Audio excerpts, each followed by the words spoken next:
Medicina legal, é divertido. Isso é de investigação? Tá dentro da investigação. Eu trabalhei 5 anos no departamento de homicídios, trabalhei com local de crime e...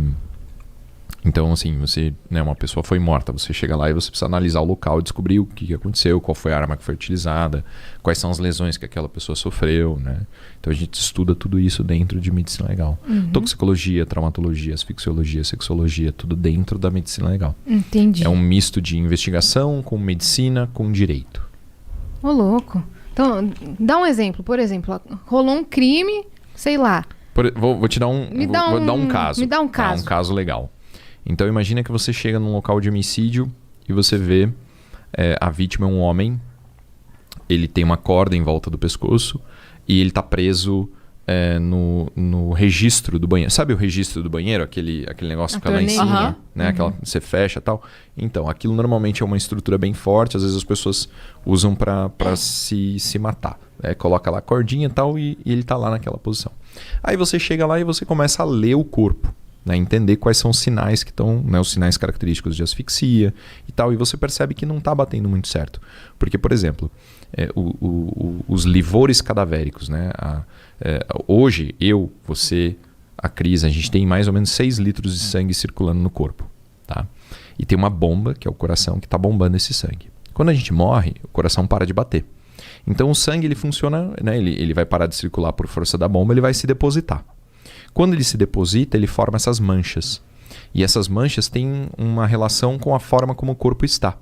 Então, a gente chega no local e a gente vê que as manchas, né, as hipóstases, não são compatíveis com a posição do cadáver.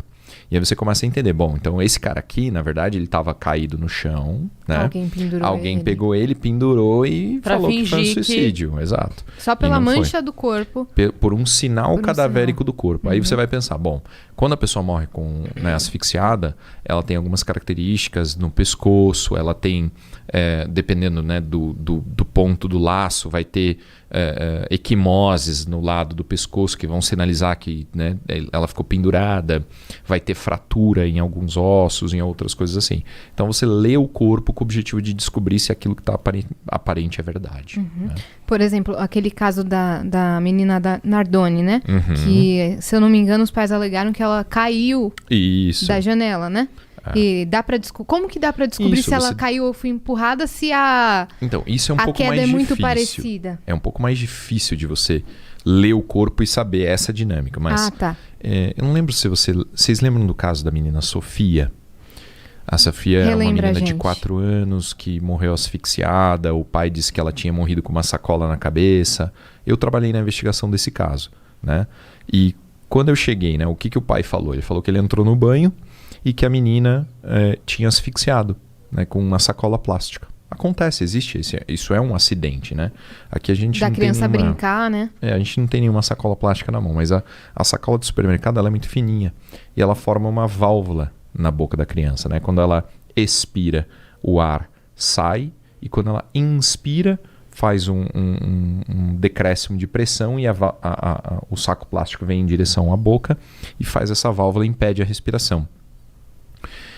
Quando a gente chegou, eu cheguei no local de homicídio, né? O crime tinha, né? O fato tinha acabado de acontecer. A primeira coisa que eu fiz foi, né, pedir para o perito medir o saco plástico, medir a circunferência da cabeça. Já quando eu peguei no plástico, eu já senti que ele era muito grosso, que não era compatível com a função da válvula. A gente já começa a trabalhar esse caso, a gente levou eles para a delegacia, ouviu todo mundo, acompanhei a necrópsia, depois a gente... né, na necrópsia, o que a gente percebeu? A menina tinha o tímpano perfurado.